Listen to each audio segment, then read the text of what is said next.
그날 커피숍에서 들은 한마디가 제 인생을 바꿔놓았습니다. 직원이 사위한테 건넨 말 한마디였어요. 이번 주에만 벌써 세 번째라고 하더라고요. 저는 그 카페에 그날 처음 가본 건데 말이에요. 그때부터였습니다. 하나씩 이상한 일들이 눈에 들어오기 시작한 게요. 제 이름은 최은혜입니다. 올해로 68세가 됐어요. 딸 하나를 키웠습니다. 남편과 함께 30년을 살았는데 5년 전에 세상을 떠났어요. 갑작스러운 심근경색이었습니다. 그때 정말 힘들었어요.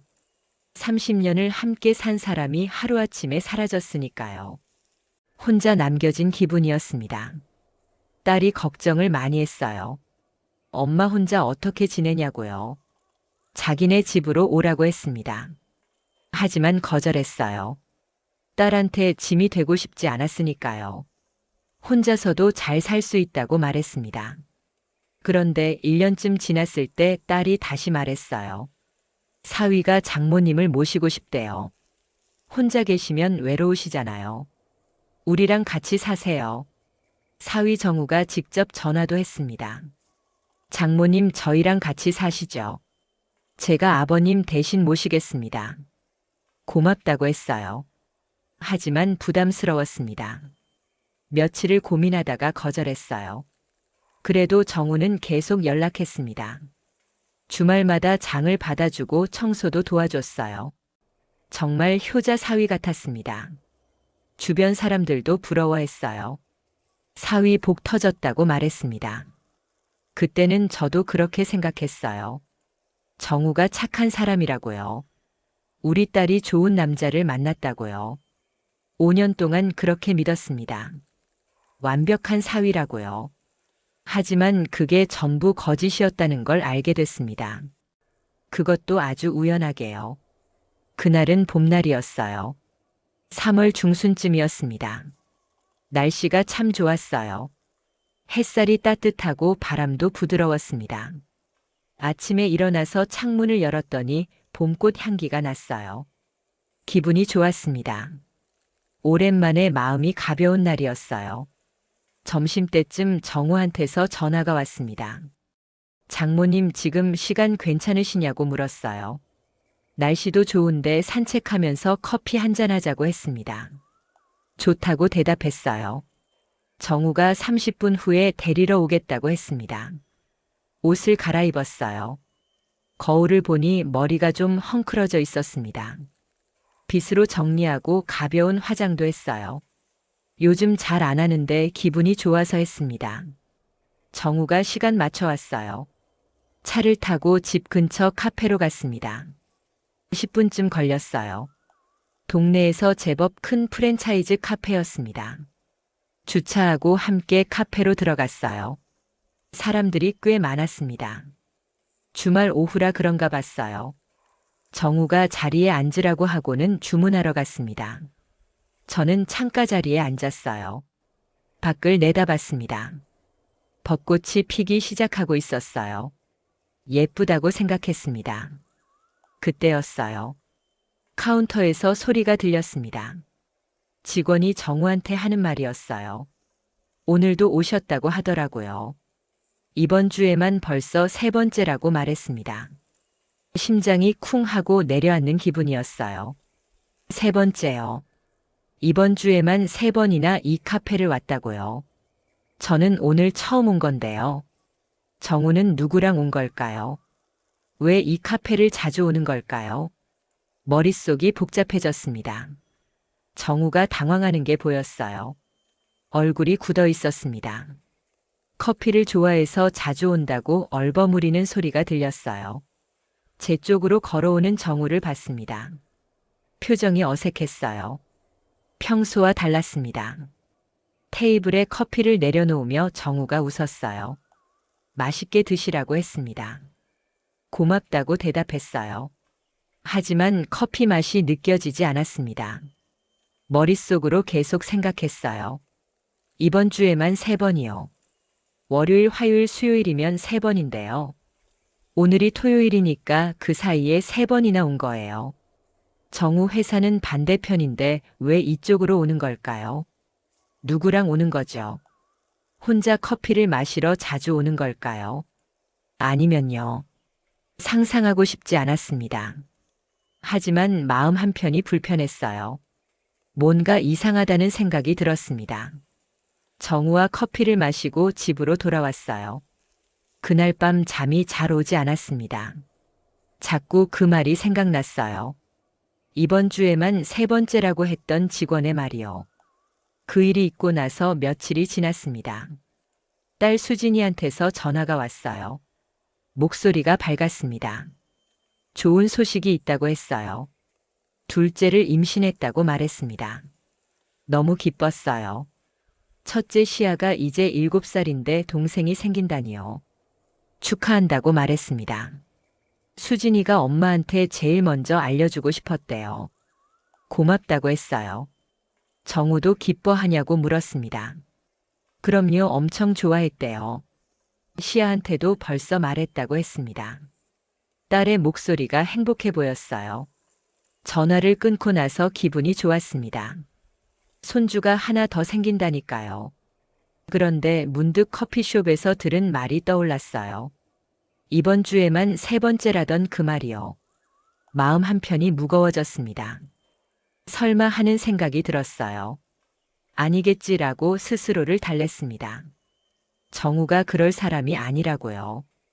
일주일쯤 지났습니다. 딸한테서 또 전화가 왔어요.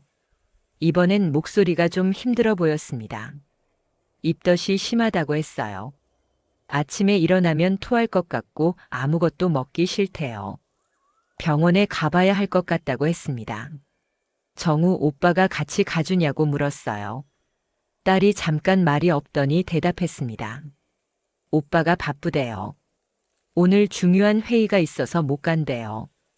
혼자 가야 할 것 같다고 했습니다. 그럼 내가 같이 가겠다고 말했어요. 딸이 고맙다고 했습니다. 30분 후에 딸 집 앞에서 만났어요. 딸 얼굴이 많이 상해 있었습니다. 살도 빠진 것 같았어요. 입덧이 정말 심한가 봤습니다. 택시를 타고 산부인과로 갔어요. 병원은 집에서 15분 거리였습니다. 도착해서 접수를 하고 대기실에 앉았어요. 사람들이 많았습니다. 임신한 여자들이 남편이랑 같이 와 있었어요. 우리 딸만 남편 없이 왔습니다. 마음이 아팠어요. 정우가 바쁜 건 이해하지만 그래도 아쉬웠습니다. 아내가 입덧으로 힘들어하는데 회의가 더 중요한가 싶었어요. 한 20분쯤 기다렸을까요? 간호사가 딸 이름을 불렀습니다. 딸이 진료실로 들어갔고 저는 밖에서 기다렸어요. 진료가 끝나고 딸이 나왔습니다. 처방전을 받아서 약국으로 갔어요. 약을 받고 계산하러 가는데요. 접수 직원이 딸을 보더니 물었습니다. 남편분은 오늘 안 오셨다고 하더라고요. 항상 같이 오시던데 오늘은 혼자냐고 물었습니다. 딸이 살짝 당황하는 표정을 지었어요. 오늘은 바빠서 못 왔다고 대답했습니다. 저도 이상했어요. 항상 같이 온다고요. 딸이 이 병원에 자주 온다는 건가요? 아직 임신 초기인데요. 처음 확인하러 온 게 2주 전이라고 들었는데요. 그럼 그 사이에 또 왔다는 건가요? 아니면요. 약국을 나와서 딸한테 조심스럽게 물었습니다. 수진아 병원 자주 가니? 딸이 고개를 저었어요. 아니라고 했습니다. 오늘이 두 번째라고요. 처음엔 정우 오빠랑 왔다고 말했습니다. 두 번째인데 직원이 항상 같이 온다고 했어요. 이상했습니다. 정우가 누구랑 이 병원을 자주 온 걸까요? 산부인과를요. 가슴이 답답해졌어요. 설마 하는 생각이 또 들었습니다. 딸을 집까지 데려다주고 돌아왔어요. 집에 와서 소파에 앉았습니다. 생각이 복잡했어요. 커피숍에서 들은 말이 떠올랐습니다. 이번 주에만 세 번째라던 직원의 말이요. 그리고 오늘 병원에서 들은 말도요. 항상 같이 오신다던 접수 직원의 말이요. 두 가지가 우연일까요? 아니면요. 알고 싶지 않았습니다. 하지만 마음 한편에서는 이미 느끼고 있었어요. 뭔가 잘못됐다는 걸요. 며칠이 지났습니다. 정우한테서 전화가 왔어요. 장모님 차 점검 받으러 가는데 같이 가시겠냐고 물었습니다. 바람도 쐴 겸 같이 가자고 했어요. 알겠다고 대답했습니다. 정우가 1시간 후에 데리러 왔어요. 차를 타고 정비소로 향했습니다. 가는 길에 주유소에 들렀어요. 정우가 차에서 내려서 주유를 시작했습니다. 저는 차 안에 앉아 있었어요. 주유하는 동안 직원이 다가왔습니다. 창문을 닦아주더라고요. 그러면서 저를 쳐다봤어요. 그리고는 이상한 말을 했습니다. 사모님이 바뀌셨다고 하더라고요. 지난주에 오신 분이랑 다르다고 말했습니다. 심장이 또 쿵 하고 내려앉았어요. 손이 차갑게 식는 기분이었습니다. 무슨 말을 해야 할지 몰랐어요. 그냥 멍하니 직원을 쳐다봤습니다. 직원은 아무렇지도 않게 창문을 닫고 갔어요. 정우가 주유를 마치고 차에 탔습니다. 얼굴이 굳어 있었어요. 직원이 한 말을 들은 게 분명했습니다. 차 안이 조용했어요. 아무도 말을 하지 않았습니다. 숨소리만 들렸어요. 정비소까지 가는 20분 동안 한마디도 나누지 않았습니다. 마음이 무거웠어요. 이제 3번째였습니다. 커피숍에서 1번이요. 병원에서 1번이요. 주유소에서 1번이요. 3번이나 이상한 일이 있었어요. 이게 다 우연일까요? 아니라는 걸 알고 있었습니다. 정우가 다른 여자를 만나고 있다는 걸요. 그 여자랑 커피도 마시고 병원도 가고 드라이브도 하는 거예요. 손이 떨렸습니다. 화가 났어요. 동시에 무서웠습니다. 우리 딸은 어떡하죠? 임신한 딸은요? 7살 손녀는요? 정비소에 도착했어요. 차를 맡기고 대기실에 앉았습니다. 정우는 계속 핸드폰만 보고 있었어요. 누군가랑 문자를 주고받는 것 같았습니다. 표정이 심각했어요. 1시간쯤 지나서 차 점검이 끝났습니다. 비용을 지불하고 다시 차에 탔어요. 집으로 돌아오는 길이었습니다. 정우가 먼저 말을 꺼냈어요. 장모님, 아까 주유소에서 직원이 실수한 것 같다고 말했습니다. 저를 다른 사람이랑 착각한 거라고 했어요. 그냥 네라고 대답했습니다. 하지만 믿지 않았어요. 실수가 아니라는 걸 알았습니다. 정우가 다른 여자랑 그 주유소를 다녀간 게 분명했어요. 집 앞에 내려줬습니다. 정우가 조심히 들어가시라고 말했어요. 대답 없이 차에서 내렸습니다. 뒤돌아보지 않고 집으로 들어갔어요. 문을 닫고 현관에 서 있었습니다. 한참을요. 다리에 힘이 없었어요. 주저앉을 것 같았습니다. 가까스로 거실로 걸어가서 소파에 앉았어요. 손이 계속 떨렸습니다. 눈물이 날 것 같았어요. 하지만 울지 않았습니다. 울면 안 될 것 같았어요. 정신을 차려야 했습니다. 딸을 지켜야 했으니까요. 그날 밤 잠을 한숨도 못 잤어요. 천장만 쳐다봤습니다. 머릿속이 복잡했어요. 커피숍 직원이 한 말이 떠올랐습니다. 병원 직원이 한 말도요. 주유소 직원이 한 말도요. 전부 이어졌어요. 정우가 어떤 여자를 만나고 있었던 겁니다. 그 여자랑 데이트하고 병원도 가고 드라이브도 하고요. 우리 딸 몰래요. 분노가 치밀었습니다. 동시에 슬펐어요. 5년 동안 좋은 사위라고 믿었는데요. 착한 사람이라고 생각했는데요. 전부 거짓이었던 거예요. 새벽 5시가 돼서야 잠이 들었습니다. 그로부터 2주가 지났어요. 그동안 정우를 유심히 관찰했습니다. 딸한테는 여전히 잘해주는 것 같았어요. 아침마다 미역국을 끓여주고 출근 전에 과일을 깎아줬다고 합니다. 주말에는 손녀 시아를 놀이터에 데려가기도 했대요. 겉으로는 완벽한 남편이고 아빠였습니다. 하지만 저는 알고 있었어요.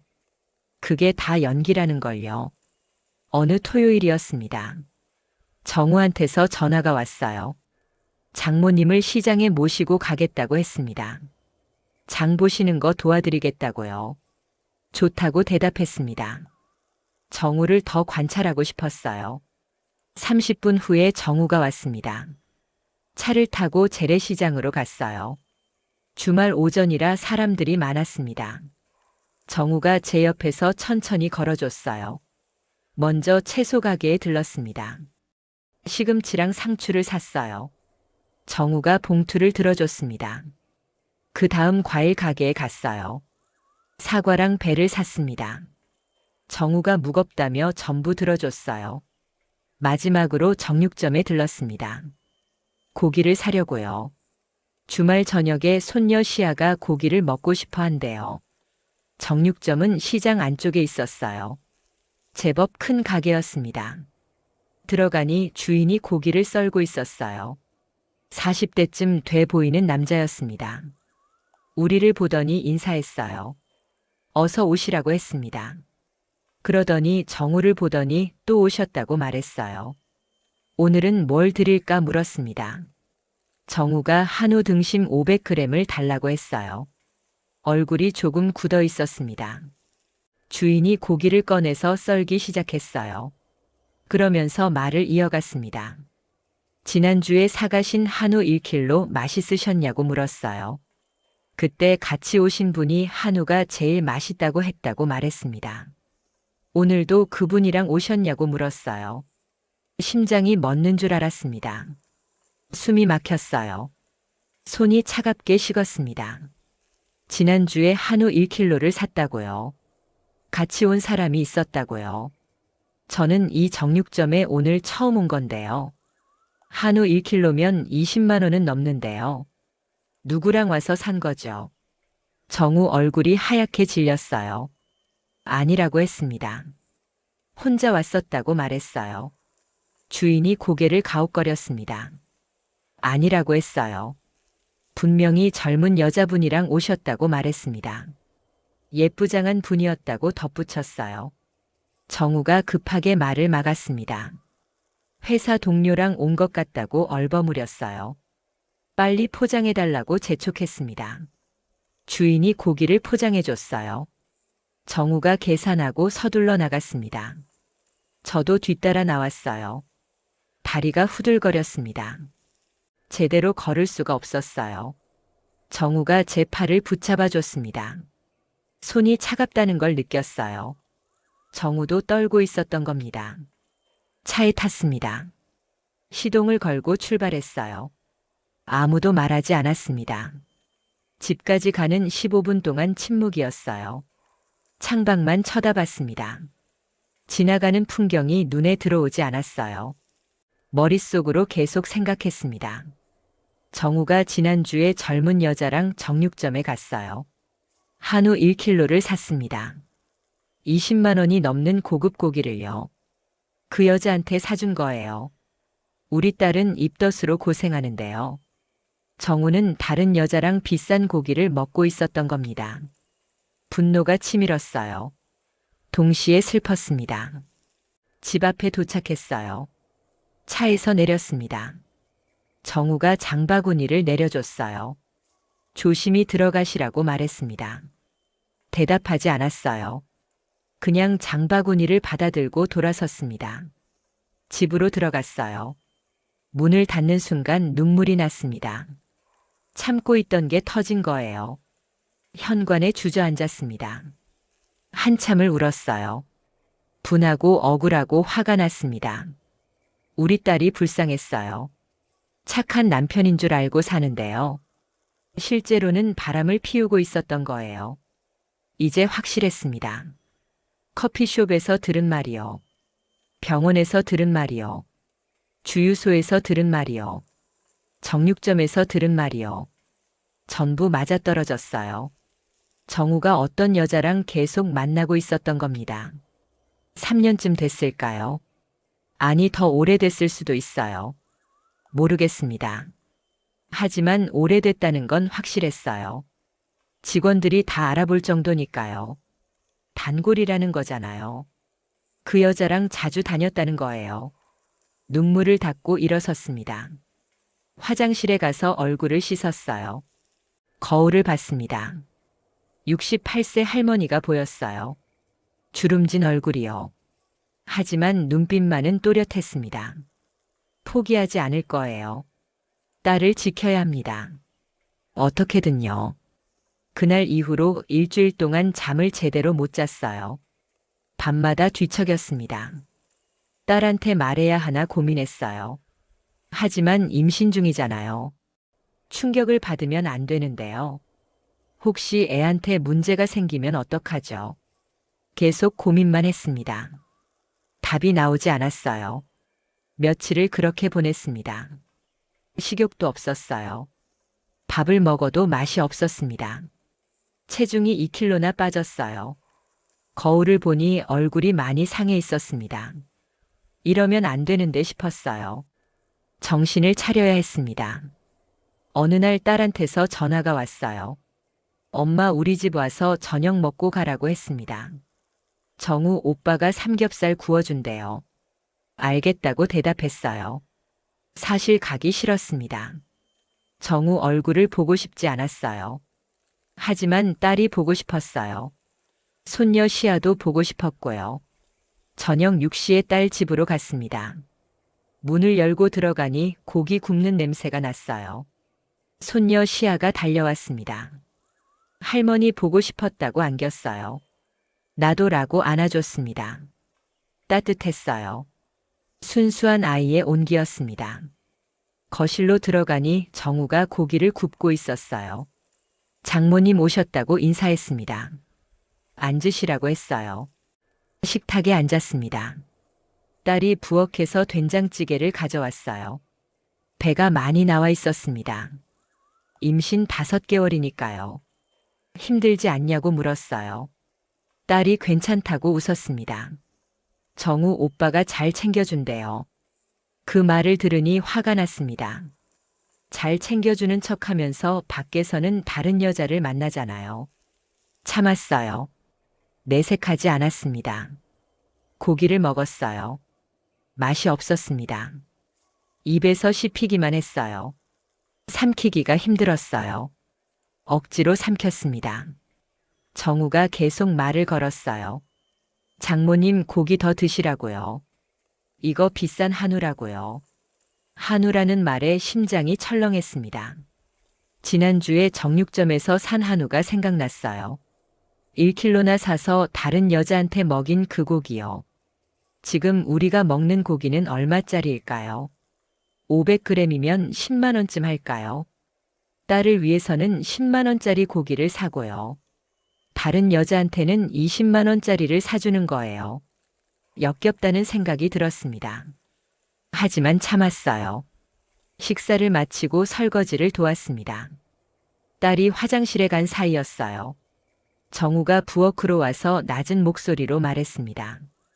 장모님 요즘 수진이가 예민하다고 했어요. 임신 중이라 그렇다고요. 스트레스 받지 않게 해달라고 부탁했습니다. 알겠다고 대답했어요. 속으로는 화가 치밀었습니다. 수진이를 예민하게 만든 게 누군데요? 당신이잖아요. 바람을 피워놓고 무슨 말을 하는 거예요. 역겨웠습니다. 하지만 꾹 참았어요. 8시쯤 집으로 돌아왔습니다. 택시를 타고요. 창밖을 보며 생각했어요. 이제 어떻게 해야 하나요? 증거를 모아야 할 것 같았습니다. 확실한 증거요. 딸한테 말하려면 증거가 있어야 하니까요. 그냥 의심만으로는 안 될 것 같았어요. 집에 와서 노트를 꺼냈습니다. 지금까지 있었던 일들을 적기 시작했어요. 첫째 커피숍에서 직원이 한 말이요. 이번 주에만 3번째라고 했던 것이요. 둘째 병원에서 접수 직원이 한 말이요. 항상 같이 오신다고 했던 것이요. 셋째 주유소에서 직원이 한 말이요. 사모님이 바뀌었다고 했던 것이요. 넷째 정육점에서 주인이 한 말이요. 지난주에 젊은 여자랑 왔다고 했던 것이요. 4가지였습니다. 4번이나 이상한 일이 있었어요. 이게 다 우연일 수는 없습니다. 더 지켜봐야겠다고 생각했어요. 증거를 더 모으기로 했습니다. 일주일이 지났습니다. 딸한테서 전화가 왔어요. 다음 주에 아기 성별 확인하러 간대요. 같이 가냐고 물었습니다. 그러마 했어요. 딸이 기뻐하는 목소리로 말했습니다. 정우 오빠도 같이 간대요. 이번엔 일정 비워놨대요. 다행이라고 말했습니다. 하지만 속으로는 의심했어요. 정말 같이 갈까요? 또 무슨 핑계를 대고 안 올 것 같았어요. 일주일 후 병원에 가는 날이었습니다. 딸을 데리러 집에 갔어요. 초인종을 눌렀습니다. 딸이 나왔어요. 혼자였습니다. 정우 오빠는 어디 갔냐고 물었어요. 딸 표정이 어두워졌습니다. 회사에 급한 일이 생겼대요. 못 온대요. 또 그러는구나 싶었습니다. 괜찮다, 우리끼리 가자고 말했어요. 딸이 고개를 끄덕였습니다. 하지만 실망한 표정이었어요. 병원에 갔습니다. 초음파 검사를 받았어요. 의사가 아들이라고 말했습니다. 딸이 기뻐했어요. 정우 오빠한테 빨리 알려줘야겠다고 했습니다. 검사를 마치고 나오는데요. 간호사가 말을 걸었습니다. 저번에 남편분이랑 오셨을 때도 아들이라고 했었다고 하더라고요. 그때 엄청 기뻐하시던데 오늘은 안 오셨냐고 물었어요. 딸이 당황했습니다. 저번에 혼자 왔었다고 말했어요. 간호사가 고개를 가웃거렸습니다. 아니라고 했어요. 남자분이랑 오셨다고요. 키 크시고 잘생기신 분이었다고 말했습니다. 딸 얼굴이 굳었어요. 실수하신 것 같다고 말했습니다. 처음 왔을 때 혼자 왔었다고요. 간호사가 차트를 확인했어요. 그러더니 죄송하다고 했습니다. 착각했나 보다고요. 하지만 저는 알고 있었습니다. 착각이 아니라는 걸요. 정우가 다른 여자랑 이 병원에 왔었던 거예요. 산부인과를요. 그 말은 무엇을 의미할까요? 그 여자도 임신을 했다는 건가요? 정우의 아이를요. 상상만으로도 끔찍했습니다. 병원을 나왔어요. 딸이 조용했습니다. 차에 타고도 말이 없었어요. 집까지 가는 동안 침묵이었습니다. 딸을 내려주고 돌아왔어요. 집에 와서 노트를 다시 꺼냈습니다. 5번째를 적었어요. 병원 간호사가 한 말이요. 남편이랑 왔었다고 했던 것이요. 5번이었습니다. 이제 확실해졌어요. 정우가 다른 여자를 만나고 있었습니다. 그 여자랑 커피도 마시고 병원도 가고 드라이브도 하고 비싼 고기도 사주고요. 어쩌면 그 여자도 임신했을지 모릅니다. 정우의 아이를요. 생각만으로도 분노가 치밀었어요. 며칠 후였습니다. 정우한테서 전화가 왔어요. 장모님 은행 가시는 거 도와드리겠다고 했습니다. 예금 만기됐다고 하셨다면서요. 아, 그랬다고 대답했어요. 사실 은행은 혼자 갈 수 있었습니다. 하지만 정우를 더 관찰하고 싶었어요. 같이 가자고 했습니다. 다음 날 정우가 데리러 왔어요. 은행으로 갔습니다. 번호표를 뽑고 기다렸어요. 20분쯤 지나서 제 차례가 됐습니다. 창구로 갔어요. 정우가 옆에 서 있었습니다.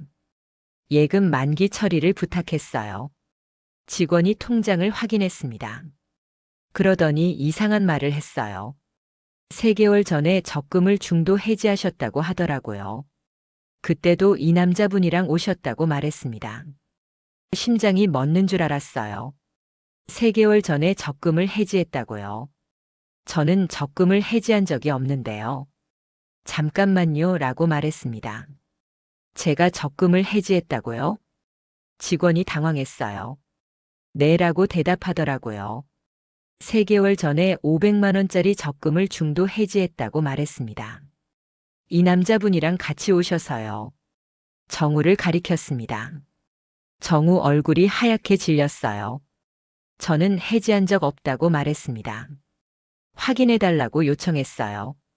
직원이 잠시만 기다리라고 했습니다. 컴퓨터를 확인하더니 지점장을 불렀어요. 지점장이 나왔습니다.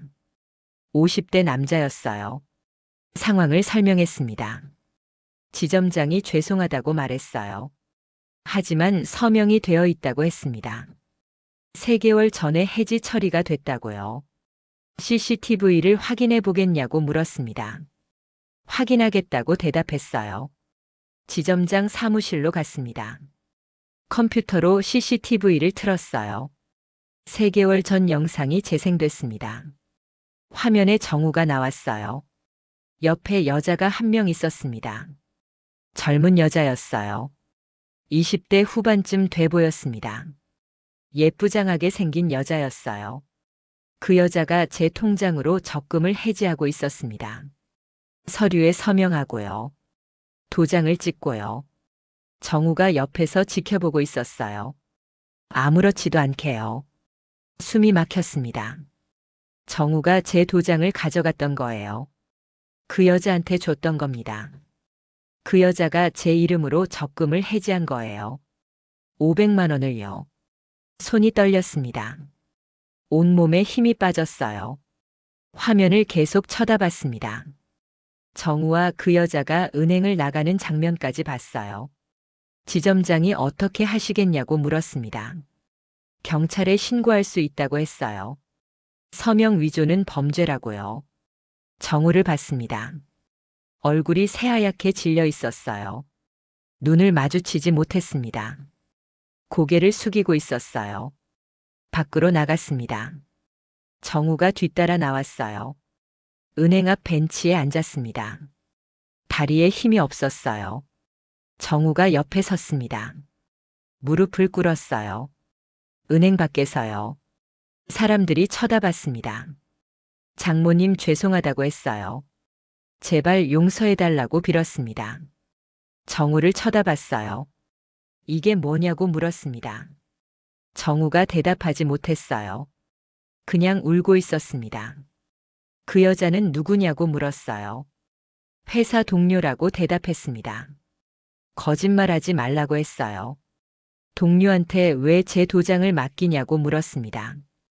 동료가 왜 제 이름으로 적금을 해지하냐고요. 정우가 할 말이 없었습니다.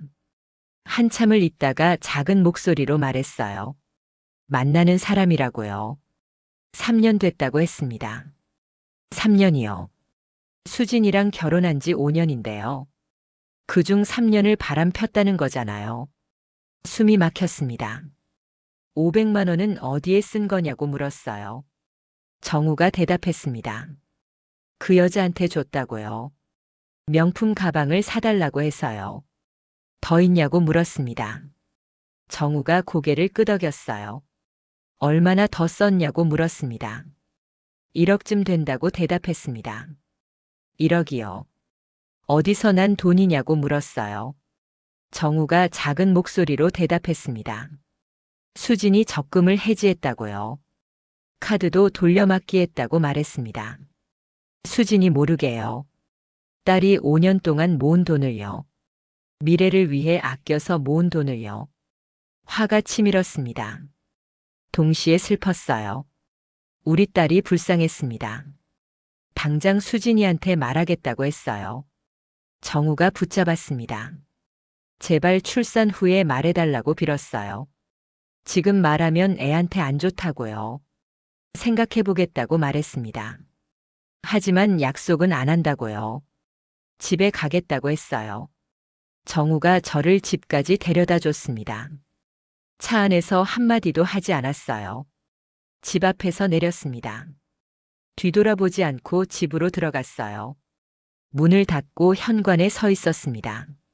한참을요. 그러다 주저앉았어요. 눈물이 났습니다. 한참을 울었어요. 분하고 억울하고 화가 났습니다. 그날 밤 딸한테서 전화가 왔어요. 엄마 오늘 정우 오빠가 이상하다고 했습니다. 말도 없고 표정도 안 좋다고요. 무슨 일 있었냐고 물었어요. 아니 괜찮을 거라고 대답했습니다. 하지만 목소리가 떨렸어요. 딸이 눈치챘는지 다시 물었습니다. 엄마 무슨 일 있어요? 아니라고 말했어요. 걱정 말라고요. 전화를 끊었습니다. 한숨이 나왔어요. 며칠을 고민했습니다. 딸한테 말해야 하나요? 하지만 아직 임신 5개월이에요. 충격을 받으면 어떡하죠? 애한테 문제가 생기면요. 그렇다고 출산까지 기다리기엔 너무 오래 남았어요. 4개월이나요. 어떻게 해야 할까요? 답이 나오지 않았습니다. 일주일이 지났어요. 딸한테서 또 전화가 왔습니다. 엄마 배가 많이 나왔다고요. 태동도 느껴진대요. 아기가 건강하다고 했습니다. 다행이라고 말했어요. 딸이 말을 이었습니다. 근데 요즘 정우 오빠가 이상하다고요. 전화도 자주 안 받고 밤에 늦게 들어온대요. 나한테 관심도 없다고 했습니다. 가슴이 아팠어요. 딸이 눈치채기 시작한 거예요. 남편이 이상하다는 걸요. 괜찮을 거라고 말했습니다. 임신 중이니까 예민한 거라고요. 딸이 그런가라고 대답했습니다. 하지만 목소리에 확신이 없었어요. 전화를 끊고 한숨을 쉬었습니다. 더 이상 숨길 수 없을 것 같았어요. 곧 딸이 알게 될 거예요. 남편이 바람 피우고 있다는 걸요. 며칠 후였습니다. 토요일이었어요. 딸이 전화했습니다. 엄마 오늘 우리 외식하러 가자고 했어요. 정우 오빠가 좋은 식당 예약했대요. 알겠다고 대답했습니다. 저녁 6시에 딸이 데리러 왔어요. 차에는 정우와 손녀 시아도 타고 있었습니다. 뒷자리에 탔어요. 시아 옆에 앉았습니다. 시아가 할머니라고 웃었어요. 안아줬습니다. 차가 출발했어요. 30분쯤 달렸습니다. 한 식당 앞에 도착했어요. 제법 고급스러운 식당이었습니다. 간판이 크고 입구가 멋있었어요. 차에서 내려서 식당으로 들어갔습니다. 문을 열고 들어가니 주인 아주머니가 나왔어요. 50대쯤 돼 보였습니다. 어서 오시라고 인사했습니다. 그러더니 정우를 보고 말했어요. 또 오셨다고요. 저번 달에도 오셨었다고 말했습니다. 그때 같이 오신 분은 오늘 안 오셨냐고 물었어요. 심장이 또 쿵 했습니다. 딸도 이상한 표정을 지었어요. 정우를 쳐다봤습니다. 정우 얼굴이 굳었어요. 아니라고 했습니다. 회사 사람들이랑 회식했었다고 말했어요. 오늘은 가족이랑 왔다고요. 주인이 그러셨구나 하고 자리로 안내했습니다. 4인 테이블에 앉았어요. 분위기가 이상했습니다. 딸이 정우를 보고 있었어요. 여기 언제 왔었냐고 물었습니다. 정우가 회식 때 왔었다고 대답했어요. 언제냐고 딸이 다시 물었습니다. 1달 전쯤이라고 했어요. 딸이 자기는 몰랐다고 말했습니다. 회사 회식이니까 말할 필요 없었다고 정우가 대답했어요. 딸이 더 이상 묻지 않았습니다. 하지만 표정이 어두웠어요. 의심하고 있는 게 보였습니다. 메뉴판을 봤어요. 아무것도 눈에 들어오지 않았습니다. 정우가 주문했습니다. 한정식 코스로요. 음식이 나왔어요. 이것저것 많이 나왔습니다. 하지만 먹기가 힘들었어요. 목으로 넘어가지 않았습니다. 시야만 맛있다고 먹고 있었어요. 식사를 마치고 계산했습니다. 밖으로 나오는데 주인 아주머니가 또 말했어요. 다음에 또 오시라고요. 저번에 온 분도 여기 음식 맛있다고 했다고 말했습니다. 예쁘신 분이었다고 덧붙였어요. 딸이 그 말을 듣고 멈춰 섰습니다. 정우를 봤어요. 회사 회식이었다며 라고 말했습니다. 여자도 있었냐고 물었어요. 정우가 당황하며 대답했습니다. 여자 직원도 있었다고요. 몇 명이나 왔냐고 딸이 물었습니다. 한 10명 정도라고 정우가 대답했어요. 근데 주인은 왜 1명만 기억하냐고 딸이 따졌습니다. 예쁘다고까지 말하면서요. 정우가 대답하지 못했어요. 딸이 화가 난 것 같았습니다. 집에 가자고 말했어요. 차에 탔습니다. 아무도 말이 없었어요. 시아만 노래를 흥얼거리고 있었습니다. 저를 집에 내려줬어요. 딸 표정이 좋지 않았습니다. 조심히 들어가시라고 말했지만 목소리에 힘이 없었어요. 집으로 들어갔습니다. 걱정이 됐어요. 딸이 눈치챈 것 같았습니다. 남편이 이상하다는 걸요. 다음 날 아침 딸한테서 전화가 왔어요. 엄마라고 부르는 목소리가 떨리고 있었습니다. 나정우 오빠한테 물어봤다고 했어요. 다른 여자 만나는 거 아니냐고요.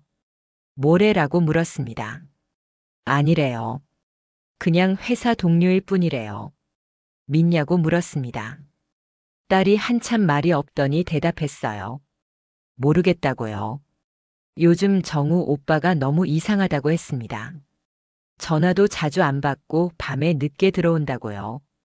나한테 관심도 없다고 했어요. 딸 목소리가 떨리고 있었습니다. 울고 있는 것 같았어요. 가슴이 찢어지는 것 같았습니다. 우리 딸이 상처받고 있었어요. 며칠이 더 지났습니다. 이번엔 정우한테서 전화가 왔어요. 장모님한테 할 말이 있다고 했습니다. 만날 수 있냐고 물었어요. 어디서 만날까 물었습니다. 집 근처 카페에서 만나기로 했어요. 오후 3시예요. 카페로 갔습니다. 정우가 먼저 와 있었어요. 창가 자리에 앉아 있었습니다. 다가가서 앉았어요. 정우가 고개를 숙이고 있었습니다. 뭐 할 말이 있다며 라고 물었어요. 정우가 고개를 들었습니다. 눈이 충혈돼 있었어요. 밤새 울었나 봤습니다. 정우가 입을 열었습니다. 장모님, 제가 잘못했다고 말했어요. 뭘 잘못했냐고 물었습니다. 여자를 만났다고 대답했어요. 3년 동안이라고 말했습니다. 숨이 막혔습니다. 알고는 있었지만 직접 들으니 충격이었어요. 3년이요. 수진이랑 결혼한 지 5년인데요. 그중 3년을 바람 폈다는 거잖아요. 정우가 계속 말했습니다. 처음에는 회사 동료였다고 했어요. 프로젝트를 같이 하다가 가까워졌다고요. 그러다 감정이 생겼다고 말했습니다. 잘못인 줄 알면서도 끊지 못했다고 했어요. 그래서 어쩌려고 하냐고 물었습니다. 수진이는 어쩌고요? 정우가 눈물을 흘렸습니다. 헤어지려고 한다고 말했어요. 그 여자랑이요. 수진이를 사랑한다고 했습니다. 정신 차리겠다고요. 늦었다고 말했습니다. 이미 너무 많이 들켰다고요. 커피숍에서요. 병원에서요. 주유소에서요. 정육점에서요. 식당에서요. 은행에서요. 다 들켰다고 말했어요. 정우가 말이 없었습니다. 그리고 물었습니다. 은행에서 해지한 500만 원은 그 여자한테 준 거냐고요. 정우가 고개를 끄덕였어요. 명품 가방을 사달라고 해서 줬다고 말했습니다. 더 있냐고 물었어요. 정우가 대답하지 않았습니다. 얼마나 더 썼냐고 다시 물었습니다. 1억쯤 된다고 작은 목소리로 대답했어요. 1억이요. 어디서 난 돈이냐고 물었습니다. 정우가 말했어요. 수진이 적금을 해지했다고요. 카드도 돌려막기 했다고 말했습니다. 수진이 모르게요. 딸이 5년 동안 모은 돈을요. 미래를 위해 아껴서 모은 돈을요. 화가 치밀었습니다. 당장 수진이한테 말하겠다고 했어요. 정우가 붙잡았습니다. 제발 출산 후에 말해달라고 빌었어요. 지금 말하면 애한테 안 좋다고요. 출산까지 기다리기로 했습니다. 딸의 건강이 제일 중요했으니까요. 하지만 정우를 경고했어요. 지금부터 완벽하게 잘하라고 말했습니다. 수진이한테 티내지 말라고요. 조금이라도 이상하면 바로 말할 거라고 경고했어요. 정우가 알겠다고 대답했습니다. 그날부터 3개월을 기다렸어요. 정우는 약속대로 딸한테 잘해줬습니다. 겉으로는요. 매일 아침 미역국을 끓여줬대요. 과일도 깎아줬고요.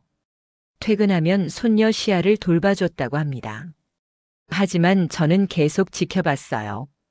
정우가 정말 그 여자를 끊었는지요. 의심스러웠습니다. 그러던 어느 날이었어요. 딸과 산책을 나갔습니다. 배가 많이 불러서 천천히 걸었어요. 집 근처 공원을 걸었습니다. 날씨가 좋았어요. 햇살이 따뜻했습니다. 걷다가 꽃집 앞을 지나갔어요. 작은 꽃집이었습니다. 주인 아주머니가 밖에서 꽃을 정리하고 있었어요. 우리를 보더니 인사했습니다. 그러더니 딸을 보고 말했어요. 며느님 아니냐고요. 아들 되시는 분이 자주 오신다고 말했습니다. 며칠 전에도 장미 50송이를 보냈다고 했어요. 매달 보낸다고 말했습니다. 정말 금실이 좋으신가 보다고 덧붙였어요. 딸이 이상한 표정으로 저를 봤습니다. 엄마 무슨 말이냐고 물었어요. 정우 오빠가 나한테 꽃 보낸 적 없다고 말했습니다. 꽃집 주인도 당황했어요. 그러시냐고 했습니다. 착각한 것 같다고 말했어요. 아니라고 말했습니다. 우리 사위가 맞다고요.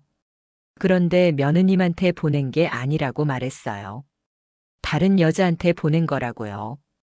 딸 얼굴이 하얗게 질렸습니다. 엄마 무슨 말이냐고 물었어요. 그게 무슨 소리냐고요. 딸을 데리고 꽃집에서 나왔습니다. 근처 벤치로 갔어요. 딸을 앉혔습니다. 딸이 울고 있었어요. 배를 안고요. 엄마 정우 오빠가 바람 피우는 거 맞지라고 물었습니다. 말해달라고 했어요. 더 이상 숨길 수 없었습니다. 그렇다고 대답했어요. 정우가 3년 동안 다른 여자를 만났다고 말했습니다. 딸이 배를 안고 더 크게 울었어요. 사람들이 쳐다봤지만 신경 쓰지 않았습니다. 딸을 안아줬어요. 한참을요. 딸이 물었습니다. 엄마는 어떻게 알았냐고요. 조금씩 들켰다고 대답했어요. 커피숍에서, 병원에서, 주유소에서, 정육점에서, 식당에서, 은행에서, 꽃집에서요. 하나하나 다 들켰다고 말했습니다. 딸이 더 크게 울었어요. 어떻게라고 말했습니다. 어떻게 그럴 수 있냐고요. 나는 애 둘 낳았는데요. 지금 둘째 뱃속에 있는데요. 가슴이 찢어지는 것 같았습니다. 딸을 계속 안아줬어요. 엄마가 있다고 말했습니다. 걱정 말라고요. 그날 밤 딸이 정우를 집에서 내보냈습니다. 당장 나가라고 했대요. 정우가 빌었지만 딸은 문을 열어주지 않았습니다. 저는 딸 집에 가서 같이 잤어요. 딸이 밤새 울었습니다. 5년이 다 거짓말이었다고요. 결혼도 아이도 다 의미 없었다고 말했어요. 아니라고 했습니다. 시아는 의미 있다고요. 뱃속 아기도 그렇다고 말했어요. 정우가 잘못한 거지 너는 아무 잘못 없다고 했습니다. 딸이 제 품에서 울었어요. 한참을요. 다음 날 아침 정우한테서 전화가 계속 왔습니다. 딸이 받지 않았어요. 저한테도 전화가 왔습니다. 받았어요. 정우가 수진이 좀 바꿔달라고 했습니다. 안 된다고 대답했어요. 제발 이야기 좀 하고 싶다고 빌었습니다. 설명하게 해달라고요. 설명은 필요 없다고 말했어요. 3년 동안 거짓말한 거 다 안다고요. 1억 쓴 것도 안다고 말했습니다. 이제 와서 무슨 설명을 하냐고 물었어요. 정우가 울먹이며 말했습니다. 수진이를 정말 사랑한다고요. 그 여자랑 헤어졌다고 말했습니다. 다시 시작하고 싶다고요. 너무 늦었다고 대답했어요. 전화를 끊었습니다. 며칠이 지났습니다. 딸이 변호사를 만나기로 했어요. 이혼 상담을 받으러요. 같이 갔습니다. 변호사 사무실은 강남에 있었어요. 40대 여자 변호사였습니다. 친절해 보였어요. 상황을 설명했습니다. 사위가 3년 동안 바람을 폈다고요. 1억을 썼다고 말했습니다. 아내 몰래 적금을 해지하고 카드를 돌려막기 했다고요. 변호사가 고개를 끄덕였습니다. 증거가 있냐고 물었어요. 은행 CCTV가 있다고 대답했습니다. 적금 무단 해지한 영상이라고요. 꽃집 주인 증언도 있다고 말했습니다. 식당 주인 증언도 있다고요. 변호사가 그럼 유리하다고 말했습니다. 위자료랑 양육비를 청구할 수 있다고 했어요. 재산 분할도 유리하게 할 수 있다고요. 얼마나 받을 수 있냐고 물었습니다. 위자료는 5천만 원 정도라고 했어요. 양육비는 아이 둘이니까 월 300만 원은 받을 수 있다고 말했습니다. 딸이 고개를 끄덕였어요. 이혼하고 싶다고 말했습니다. 변호사가 서류를 준비하겠다고 했어요. 2주 후에 다시 오라고 말했습니다. 사무실을 나왔어요. 딸이 조용히 울고 있었습니다. 엄마 나 잘할 수 있을까? 라고 물었어요. 혼자 애둘 키우면서요. 할 수 있다고 대답했습니다. 엄마가 도와줄 거라고 말했어요. 딸이 제 손을 잡았습니다. 고맙다고 했어요. 엄마 아니었으면 계속 속았을 거라고 말했습니다. 천만에라고 대답했어요. 엄마가 있어서 다행이라고 말했습니다. 딸을 안아줬어요. 2주가 지났습니다. 변호사 사무실에 다시 갔어요. 서류가 준비돼 있었습니다. 이혼 소장이었어요.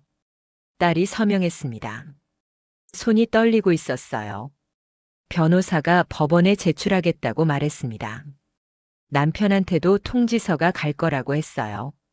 며칠 안에요. 알겠다고 대답했습니다. 사흘이 지났어요. 정우한테 통지서가 간 모양이었습니다. 전화가 왔어요. 딸이 받지 않았습니다. 저한테도 전화가 왔어요. 받았습니다. 정우가 이혼은 안 된다고 말했습니다. 제발 이혼하지 말아달라고 빌었어요. 이미 늦었다고 대답했습니다. 수진이가 결심했다고요. 한 번만 기회를 달라고 정우가 빌었습니다. 기회는 3년 동안 충분히 있었다고 말했어요. 그동안 뭐 했냐고 물었습니다. 정우가 울고 있었어요. 정말 잘못했다고 말했습니다. 그 여자랑 헤어졌다고요. 다시는 안 만난다고 말했어요. 믿을 수 없다고 대답했습니다. 전화를 끊었어요. 정우가 딸 집 앞에 찾아왔습니다. 인터폰을 눌렀어요. 수진아 제발 문 열어달라고 말했습니다. 이야기 좀 하자고요. 딸이 나가지 않았습니다. 정우가 1시간 넘게 밖에 서 있었어요. 결국 포기하고 갔습니다. 한 달이 지났습니다. 딸이 출산을 했어요. 건강한 아들이었습니다. 3.5kg이요. 정우도 병원에 왔습니다. 아기를 보고 울었어요. 수진아 미안하다고 말했습니다. 정말 잘못했다고요. 이혼하지 말자고 빌었어요. 딸이 고개를 저었습니다. 늦었다고 말했어요. 더 이상 당신을 믿을 수 없다고요. 정우가 아기를 안으려 했지만 딸이 막았습니다. 만지지 말라고요. 정우가 무릎을 꿇었습니다. 병실 바닥에요. 제발 용서해달라고 빌었어요. 진심으로 반성하고 있다고 말했습니다. 딸이 돌아 누웠습니다. 나가달라고 말했어요. 정우가 일어섰습니다. 한참을 서 있다가 나갔어요. 문이 닫히는 소리가 들렸습니다. 딸이 조용히 울고 있었어요. 저도 옆에서 눈물을 흘렸습니다. 2주 후 재판날이 왔습니다. 딸은 아직 산후조리 중이라 제가 대신 갔어요. 법정에 들어갔습니다. 정우가 반대편에 앉아 있었어요. 변호사를 대동했더라고요. 재판이 시작됐습니다. 판사가 소장을 확인했어요. 정우 측 변호사가 말했습니다. 합의 이혼을 원한다고요. 재산은 반반 나누고 위자료는 없다고 주장했습니다. 우리 변호사가 반박했어요. 피고의 잘못이 명백하다고 말했습니다. 3년간 지속적으로 외도했다고요. 증거를 제출했습니다. 은행 CCTV 영상이요. 정우가 다른 여자랑 제 적금을 해지하는 영상이었습니다. 화면이 법정에 재생됐어요. 정우와 젊은 여자가 나왔습니다. 그 여자가 제 이름으로 서명하고 도장을 찍고 있었어요. 법정이 조용해졌습니다. 꽃집 주인 진술서도 제출했어요. 정우가 매달 쉰송이 장미를 다른 여자한테 보냈다는 내용이었습니다. 카드 내역도 제출했습니다. 명품 가방 구매 내역이요. 고급 식당 결제 내역이요. 호텔 숙박 내역이요. 전부 딸 카드로 결제한 거였습니다. 총 1억 2천만 원이었어요. 판사가 심각한 표정을 지었습니다. 정우 변호사가 할 말이 없어 보였어요. 재판이 끝났습니다. 판결은 2주 후에 나온다고 했어요. 법정을 나왔습니다. 정우가 따라 나왔어요. 장모님이라고 불렀습니다. 돌아보지 않았습니다. 제발 수진이한테 말 좀 해달라고 빌었어요. 멈춰 섰습니다. 정우를 봤어요. 3년 동안 우리 딸을 속였다고 말했습니다. 임신했을 때도 바람 폈다고요. 딸 돈 1억 넘게 썼다고 말했어요. 이제 와서 무슨 말을 해달라는 거냐고 물었습니다. 정우가 눈물을 흘렸습니다. 정말 죄송하다고 말했어요. 용서해달라는 말도 못하겠다고요. 그냥 아이들만이라도 보게 해달라고 빌었습니다. 생각해보겠다고 말했어요. 하지만 약속은 못한다고요. 2주가 지나고 판결이 나왔습니다. 이혼 인정이었어요. 위자료 5천만 원이요. 양육비 월 300만 원이었습니다. 재산은 딸이 70% 가져가는 걸로 결정됐어요. 정우의 잘못이 크다는 이유였습니다. 딸이 울었어요. 하지만 슬픈 눈물은 아니었습니다. 홀가분한 눈물이었어요. 해방된 것 같다고 말했습니다. 엄마 이제 끝났다고요. 그렇다고 대답했습니다. 이제 새로 시작하는 거라고 말했어요. 딸이 고개를 끄덕였습니다. 며칠 후 정우가 위자료를 보냈어요. 5천만 원 전액이었습니다. 양육비도 매달 정확하게 입금됐어요. 정우가 아이들을 보고 싶다고 연락했습니다. 딸이 한 달에 2번 만나는 걸로 허락했어요. 토요일 오후에요. 정우가 아이들을 데리러 왔습니다. 시아 잘 지냈냐고 물었어요. 딸이 아빠라고 안겼습니다. 동생도 보고 싶었다고 말했어요. 정우가 아기를 안았습니다. 눈물을 흘리고 있었어요. 2시간 후에 데려올게라고 말했습니다. 정우가 그렇게 말하고 아이들을 데리고 갔습니다. 딸과 저만 남았어요. 딸이 말했습니다. 엄마 내가 잘하고 있는 거 맞냐고요. 당연하다고 대답했습니다. 넌 아무 잘못 없다고요. 당당하게 살면 된다고 말했어요. 딸이 웃었어요. 오랜만에 보는 딸의 밝은 웃음이었습니다. 3개월이 지났습니다. 딸이 직장에 복귀했어요. 육아휴직이 끝났거든요. 제가 아이들을 봐주기로 했습니다. 딸 집 근처로 이사를 갔어요. 걸어서 5분 거리였습니다. 매일 딸 집에 가서 아이들을 돌봤어요. 시아는 유치원에 가고 아기는 제가 봤습니다. 힘들었지만 행복했어요. 손주들이 옆에 있으니까요. 딸도 열심히 일했습니다. 프로젝트를 성공시켜서 승진도 했어요. 과장이 됐습니다. 자랑스러웠어요. 정우는 한 달에 2번 아이들을 만났습니다. 그때마다 미안하다고 말했어요. 하지만 딸은 더 이상 마음이 흔들리지 않았습니다. 이미 끝난 사람이었으니까요. 6개월이 지났습니다. 딸이 새 아파트를 계약했어요. 정우한테 받은 위자료로요. 넓고 햇살 좋은 집이었습니다. 방이 3개나 됐어요. 시아 방, 아기 방, 딸 방이요. 이사하는 날 제가 도와줬습니다. 짐을 정리하는데 딸이 말했어요. 엄마 고맙다고요. 엄마 아니었으면 계속 속고 살았을 거라고 말했습니다. 천만에라고 대답했어요. 당연한 거라고요. 딸이 저를 안았습니다. 엄마 사랑한다고 말했어요. 나도 사랑한다고 대답했습니다. 1년이 지났습니다. 딸은 씩씩하게 잘 살고 있었어요. 혼자 아이 둘을 키우면서 일도 하고 있었습니다. 힘들지만 행복하다고 말했어요. 아이들도 잘 자랐습니다. 시아는 초등학교에 들어갔어요. 동생은 돌이 지났습니다. 정우는 여전히 한 달에 2번 아이들을 만났습니다.